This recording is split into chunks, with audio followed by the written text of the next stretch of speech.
City news van Rewa की सांध्यकालीन समाचार सेवा में आपका स्वागत है।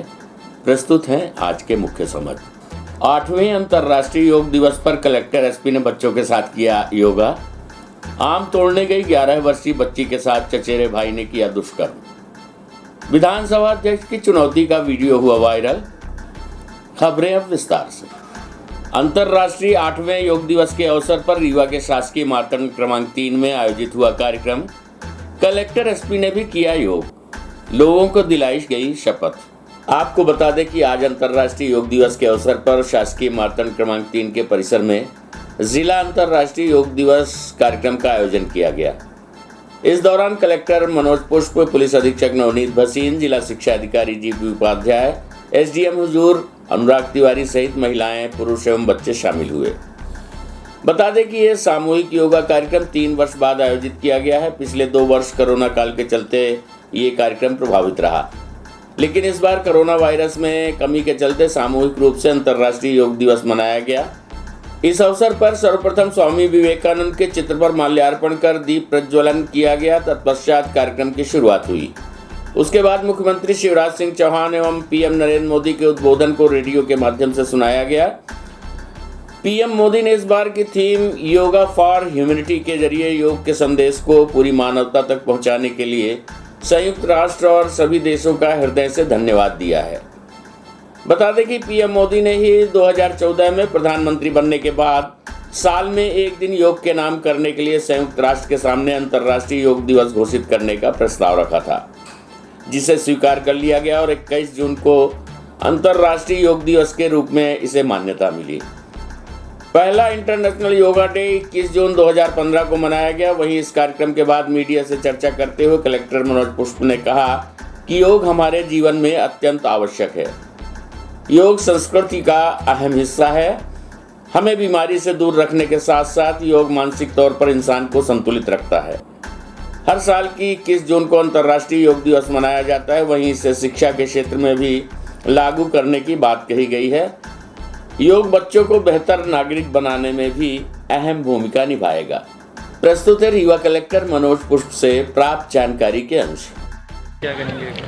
8वें अंतर्राष्ट्रीय योग दिवस पर आज ये कार्यक्रम किया गया यहाँ पर, और इसके माध्यम से माननीय प्रधानमंत्री महोदय ने भी और माननीय मुख्यमंत्री महोदय ने भी सभी को योग करने की प्रेरणा दी है और योग को न केवल शारीरिक और मानसिक स्वास्थ्य से जोड़ा है, बल्कि इसको विश्व शांति का एक बड़ा तरीका बताया है। और हम लोग ये उम्मीद करते हैं कि हम योग करके जब एकात्म होंगे ईश्वर से और विश्व के शांति के लिए हमारा जब व्यक्तित्व ऐसा बनेगा तो सभी विश्व शांति का एक बहुत बड़ा माध्यम बनेगा योग। काफ़ी अच्छा कार्यक्रम हुआ है और आपके माध्यम से मैं ज़िले के सभी लोगों से भी अपील करता हूं कि योग को अपनाएं और विश्व शांति में अपना एक अमूल्य योगदान दें। शिक्षा के क्षेत्र में भी योग को जोड़ने की बात कही। हर स्कूल में योग एक इम्पॉर्टेंट करिकुलम के रूप में डेवलप हो रहा है और योग हमारे बच्चों को बेहतर नागरिक बनाने में अपनी भूमिका निभाएगा। और हम लोग ज़िले में कोशिश करेंगे कि योग का जो चैप्टर जुड़ रहा है उसको बहुत ही अच्छे तरीके से इम्प्लीमेंट करें। चुनाव प्रचार में विधानसभा अध्यक्ष की चुनौती का वीडियो हुआ वायरल। खुद वीडियो की पुष्टि करते हुए सुनिए क्या कहा विधानसभा अध्यक्ष ने। विधानसभा अध्यक्ष गिरीश गौतम ने जनसंपर्क के दौरान ग्रामीणों से कहा, मुझे विधानसभा का कोई भी वोटर वोट मत देना और मैं राजनीति भी छोड़ दूंगा, पद से इस्तीफा दे दूंगा। ये बातें विधानसभा अध्यक्ष वायरल हो रहे वीडियो में कही हैं। गांव में जनसंपर्क के दौरान लोगों ने गिरीश गौतम पर आरोप लगाया था कि उनके द्वारा दी गई स्वेच्छा निधि गरीबों को मिली ही नहीं, अमीरों को मिली या फिर उनके आदमियों ने उस निधि को हजम कर लिया। इस पर विधानसभा अध्यक्ष ने चुनौती देते हुए कहा कि कोई एक व्यक्ति भी कह दे कि उसको राशि नहीं मिली है तो वो राजनीति छोड़ देंगे और इस्तीफा दे देंगे। विधानसभा का एक भी वोटर हमें वोट ना दे यदि ऐसा हुआ हो। आपको बता दें कि मध्य प्रदेश विधानसभा अध्यक्ष गिरीश गौतम का एक वीडियो सोशल मीडिया में जमकर वायरल हो रहा है, जिसमें ग्रामीणों से कहते नजर आ रहे हैं कि अगर कोई भी ये साबित कर दे कि उनके द्वारा उपचार व अन्य कार्यों के लिए दी गई स्वेच्छा निधि की राशि उन्हें नहीं मिली बल्कि अमीरों को दी गई है तो वो राजनीति छोड़ देंगे, वो पद से इस्तीफा भी दे देंगे। विधानसभा अध्यक्ष गिरीश गौतम ने कहा कि वायरल हो रहा वीडियो एकदम सही है। उन्होंने कहा देवतालाब के हटवा उरही गांव में जनसभा कर रहा था। इसी दौरान कुछ लोगों ने ये आरोप लगाया कि निधि द्वारा जारी की गई राशि गरीबों को नहीं मिली, उनके आदमियों ने इस राशि का उपयोग कर लिया या अमीरों को मिली है। जिस पर विधानसभा अध्यक्ष ने कहा ऐसा नहीं हो सकता, सारा पैसा आरटीजीएस के माध्यम से ही दिया जा रहा है। इसके बाद भी लोग अपनी बातों पर अड़े रहे, जिस पर विधानसभा अध्यक्ष ने चुनौती देते हुए कहा कि अगर एक भी व्यक्ति ये कह दे कि उसको पैसे नहीं मिले हैं तो वो राजनीति छोड़ देंगे और विधानसभा का कोई भी वोटर उन्हें वोट ना दे। उन्होंने कहा कि मैं ईमानदारी की राजनीति करता हूं, ना कि भ्रष्टाचार की। विधायक व विधानसभा अध्यक्ष निधि का पैसा जरूरतमंदों को आरटीजीएस के माध्यम से भेजा गया है, जिसकी संपूर्ण जानकारी उपलब्ध है। उन्होंने कहा कि चुनाव का माहौल चल रहा है, इसलिए कुछ लोग माहौल बिगाड़ने का काम कर रहे हैं। हम आपको बता दें कि विधानसभा अध्यक्ष के पुत्र राहुल गौतम भी जिला पंचायत सदस्य का चुनाव लड़ रहे हैं। आइए सुनते हैं गिरीश गौतम विधानसभा अध्यक्ष से प्राप्त जानकारी के अंश। खाते में गया, यही तो मैं कह रहा हूँ। अच्छा, मैं चुनौती देता हूँ, हनुमान जी के सामने चुनौती देता हूँ, यदि खाते में पैसा नहीं गया, इस गांव का एक वोट नहीं चाहिए मुझको, मैं इनकार करके जाना चाहता हूँ। चलिए, मंजूर है सबको? मंजूर है? मंजूर है, मैं चुनौती दे रहा हूँ। नहीं, एक भी मैं चुनौती दे के जाना चाहता हूँ। माता बहनों, एक वोट नहीं चाहिए, जिसको तबीयत हो उसको दे लेना। वो हमारे पक्ष का वीडियो है और उनको पता नहीं, जिनने किया वायरल वो शायद उनके खिलाफ जाएगा। एक जगह मैं जनसंपर्क में था तो कुछ लोग, आप जानते हैं चुनाव का समय है, किस तरह के लोग कुछ बीच में मिल जाते हैं जो पूरे बैठक को या तो डिस्टर्ब करने का प्रयास करते हैं या भ्रमित करके रखते हैं लोगों को। अच्छा था, वहाँ पर बैठे थे। एक सवाल आया कि हमने कहा कि काफ़ी लोगों को इसी ग्राम पंचायत के भीतर 100 से 125 लोगों को मैंने शिक्षण मांग के पैसा दिया है। विधायक निधि से भी दिया है और स्पीकर निधि से भी दिया है। गरीबों का जिनका वो आया उनको दिया। तो वो बोले कि गरीबों को नहीं मिलता, अमीरों को मिलता है, और आपके आदमियों के जेब में जाता है, फिर उनकी तबीयत आती तो बांटते हैं कि नहीं बांटते हैं। तो मैंने कहा ऐसा तो होता ही नहीं है, कैश वाला तो सिस्टम ही नहीं है, सरकार ने ही नहीं बना के रखा है, तो ये कैश का तो सवाल ही नहीं पैदा होता। चेक का भी हम ही नहीं बंद कर दिया, अब तो सीधे आरटीजीएस होता है। तो वो कहे कि नहीं साहब, आरटीजीएस नहीं हुआ, किसी को नहीं गया है। तो हमने कहा कि हमने 147 लोगों को दिया, सबका आरटीजीएस हुआ है। तो एक चुनौती की मुद्रा में वो हो गया कि नहीं, किसी को नहीं गया है। तो फिर मैंने चुनौती दे डाली और मैंने कहा कि मैं ईमानदारी की राजनीति करता हूँ, भ्रष्टाचार की नहीं करता हूँ, और मैं चुनौती देता हूँ और आज भी देता हूँ, अभी भी दे रहा हूँ चुनौती कि मेरे दिए भाई पैसे में कोई एक पैसा दिखाता है तो मैं राजनीति से बाहर चला जाऊँगा। मैं ऐसे राजनीति करने वालों में से नहीं। आज फिर चुनौती दे रहा हूँ। आपने कहा था इस्तीफा भी दे दूंगा। हाँ, इस्तीफा दे दूंगा। हाँ, मैंने ये भी कहा कि नहीं, तय ये हुआ है, अभी कल फिर जा रहे हैं आप, चलिए आप लोग कल फिर जा रहे हैं। तय हुआ कि कल का तारीख तय हुई है, हम 4 बजे आएंगे, जिनको पैसा मिला है वो बता देंगे कि नहीं हमारे खाते में नहीं आया है। तो मैंने कहा कि फिर हमारा जो 2 पत्ती का चुनाव हमारे करने, उसको वोट मत देना। मैंने खुद अपने खिलाफ वोट मांगा है और मैं जानता हूं कि कल वो नहीं रहेंगे, ये चुनौती देने वाले कल नहीं रहेंगे उस मीटिंग में। मैं जा रहा हूँ 4 बजे। किस गांव की बात है ये और कौन लोग? अटवा सरैहान है, वहाँ का है। कोई 1-2 लोग थे, सब नहीं थे, सब तो बेचारे खड़े थे, हाथे में था। वो तो बल्कि उन्हें कह रहे थे कि ऐसा क्यों बोलते हो, पैसा मिला। वही ये सूची मेरे पास है, इसीलिए निकलवा रहा हूँ। तो अमीर है कि गरीब है, तो बोले वो भी गरीब है। फिर एक किसी को लड़के का एक्सीडेंट हो गया था, उसका नाम लिया कि वो लड़का मर गया था, तो फिर मुख्यमंत्री से ला करके 1 लाख उसको दिया था। अमीर है कि गरीब है, तो बोले वो गरीब है। तो हमने कहा जिनको मैं पूछता उसको गरीब ही गरीब कहते हो, तो अमीर कौन है इसमें? अमीर कौन दिखाई पड़ता है तुमको? तो कल है अब 4 बजे, और मैं चाहता हूँ कि इस वीडियो को ज़्यादा से ज़्यादा वायरल करिए। और इससे यही साबित होता है कि मैं जब चुनौती देता हूँ कि मैं ईमानदार राजनीति करता हूँ, भ्रष्टाचार की राजनीति बर्दाश्त नहीं कर सकता, इसलिए मैंने कहा कि ये मेरा साबित हो जाए कि पैसा नहीं हमको नहीं मिला। उनका कहना था कि आपके कार्यकर्ताओं ने ले लिया, तो मैंने ये कहा कि यदि आरटीजीएस से नहीं गया, आरटीजीएस मतलब उसके खाते में नहीं गया, उनका ये था कि आपने कार्यकर्ताओं को दे दिया, कार्यकर्ता अपने जेब में डाल दिया, उसको नहीं गया, हितग्राही को नहीं गया। तो मैंने कहा कि मैंने आरटीजीएस किया है, अब आरटीजीएस उसके खाते में नहीं गया है, यदि नहीं गया है तो मुझे इस गांव का 1 वोट नहीं चाहिए। क्या मानते हैं किसके पीछे किसकी बदनाम करने की साजिश होगी? क्या साजिश? राजनीति है, कौन हो सकता है? राजनीति। राजनीति अपने आप एक पार्टी है। पंचायत चुनाव भी चल रहे हैं, आपके लड़के भी वहाँ से हाँ चुनाव लड़ रहे हैं, हाँ, किसी ने कहा राजनीति एक पार्टी होती है ना, राजनीति स्वयं एक पक्षकार है, ये राजनीति स्वयं एक पक्षकार है, ठीक है। राजनीति में सब चलता है। और मैं आग्रह करता हूँ उनको, जिनने इस वीडियो को वायरल किया है, मैं उनसे आग्रह करता हूँ कि इसको ज़्यादा से ज़्यादा हर वोटर तक इसको पहुँचा दें। मेरे पूरे भरसन को जो मैंने चुनौती दी है कि यदि मैं साबित नहीं कर पाया कि मैं आरटीजीएस से पैसा नहीं भेज पाया तो मुझे एक वोट नहीं चाहिए, तो न केवल वही पूरे विधानसभा क्षेत्र के भीतर यदि आरटीजीएस से पैसा नहीं गया तो मुझे पूरे विधानसभा का वोट नहीं चाहिए, ये ज़्यादा ज़्यादा वायरल कर ले। पर शर्त ये है कि यदि आरटीजीएस से गया, ये मैं साबित कर गया कल, तो फिर जो लड़े हुए हैं उनको पर्चा वापस कर लेना चाहिए। रीवा में जनपद सदस्य प्रत्याशी के पुत्र पर जानलेवा हमला, सोते वक्त 3 हमलावरों ने बका से किया हमला। घायल की मां है। जनपद सदस्य की प्रत्याशी विरोधियों पर चुनावी रंजिश के चलते हमला कराने का लगा आरोप। आपको बता दें कि रीवा में चुनावी संघर्ष अब हिंसक रूप धारण करता जा रहा है। जैसे जैसे चुनाव नजदीक आ रहे हैं वैसे वैसे चुनावी शोर भी बढ़ता जा रहा है। सोमवार की रात रीवा में चुनावी रंजिश के चलते जनपद सदस्य के प्रत्याशी पुत्र उस पर जानलेवा हमला किए जाने का मामला प्रकाश में आया है। यहां 3 की संख्या में आए अज्ञात लोगों ने सो रहे युवक पर धारदार हथियार बका से हमला कर दिया। अचानक हुए इस हमले में घायल के सिर, हाथ, पैर व शरीर के अन्य हिस्सों में गंभीर चोटें आई हैं। घटना रायपुर करचुलियान थाना क्षेत्र की है, जहां देर रात हुए हमले में घायल युवक को रीवा के संजय गांधी अस्पताल में दाखिल कराया गया है।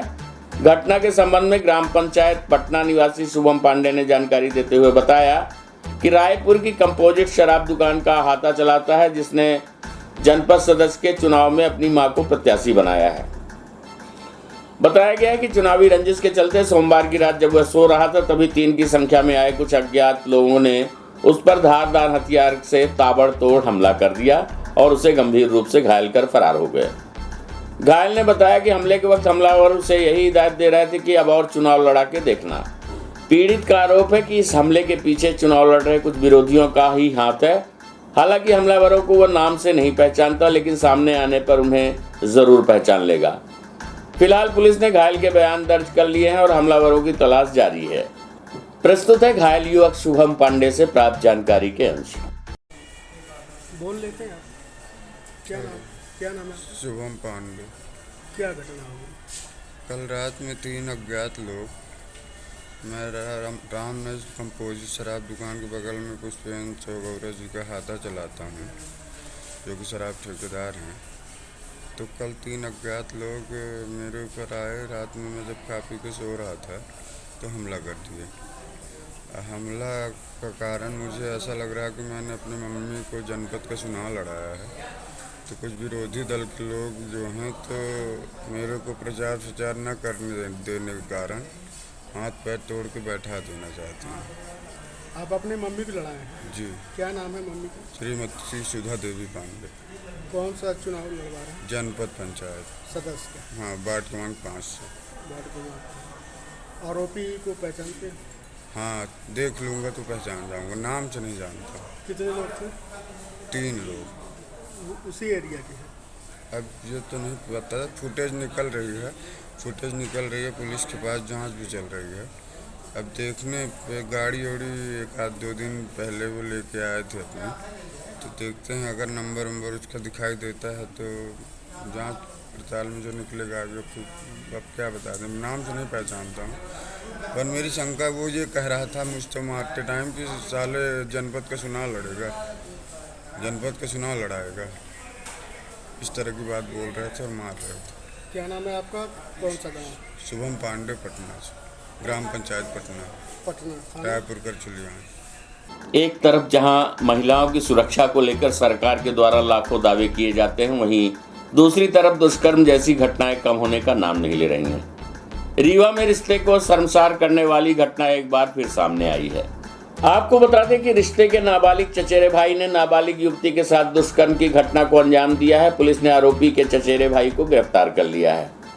रीवा जिले के गढ़ थाना क्षेत्र के अंतर्गत 11 वर्षीय बच्ची के साथ एक नाबालिग चचेरे भाई ने दुष्कर्म की घटना को अंजाम दिया है। रविवार की दोपहर आरोपी युवती को आम के बगीचे में लेकर गया था। वहां सुनसान स्थान का फायदा उठाकर 17 वर्षीय नाबालिग आरोपी ने रेप किया।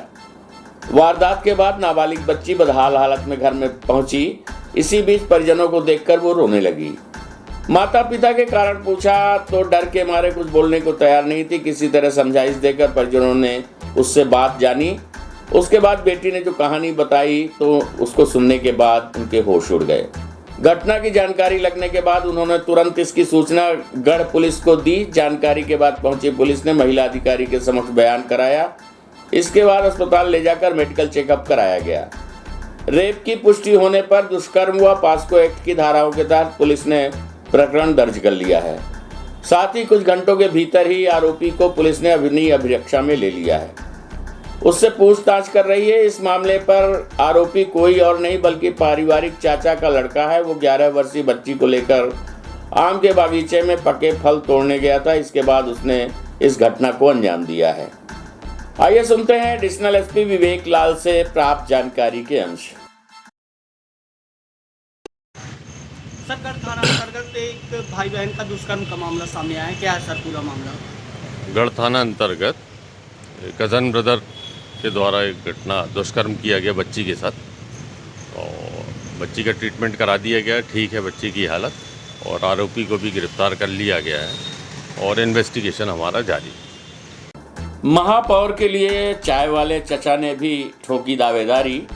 कहा चाय बेचने वाला अगर बन सकता है प्रधानमंत्री तो मैं क्यों नहीं बन सकता महापौर।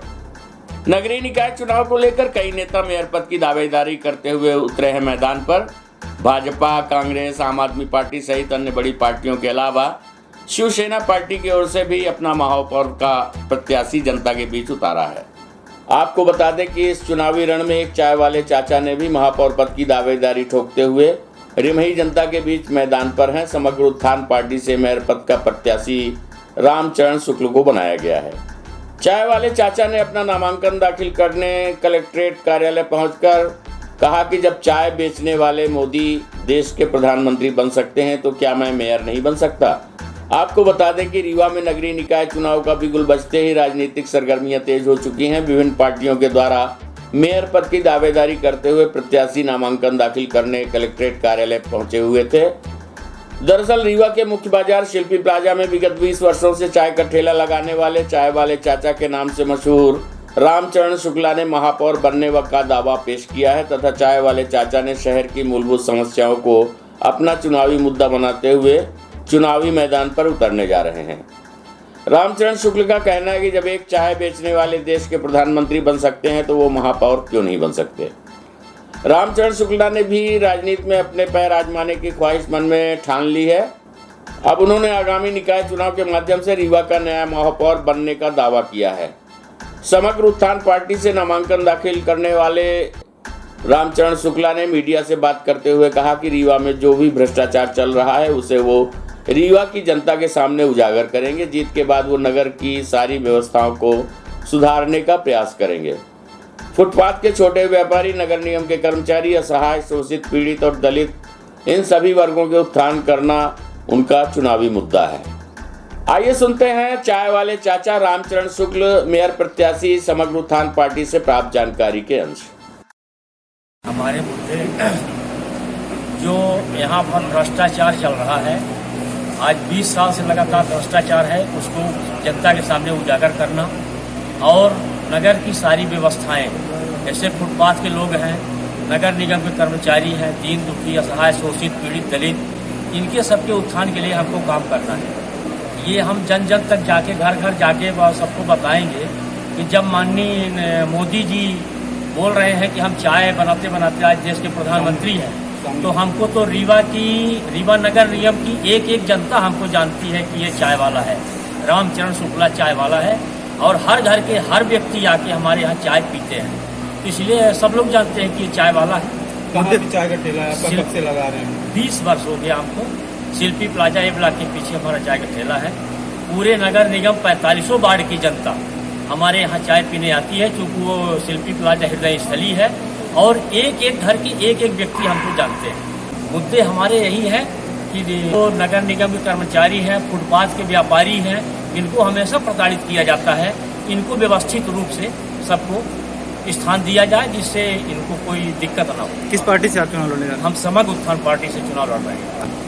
त्रिस्तरीय पंचायत चुनाव के मद्देनजर अवैध आसवन एवं महुआ लाहन के खिलाफ कलेक्टर एवं सहायक आबकारी अधिकारी के निर्देश पर प्रकरण पंजीबद्ध कर 10 लीटर शराब एवं 400 किलोग्राम महुआ लाहन किया गया जब्त। आपको बता दें कि त्रिस्तरीय पंचायत चुनाव के मद्देनजर कलेक्टर रीवा मनोज पुष्प के आदेश व सहायक आबकारी आयुक्त रीवा विक्रमदेव सांगर के निर्देशों के अनुक्रम में आबकारी विभाग द्वारा मऊगंज वृत्त में अवैध आसवन महुआ लाहन एवं शराब के अवैध विक्रय के खिलाफ प्रकरण पंजीबद्ध किए गए हैं।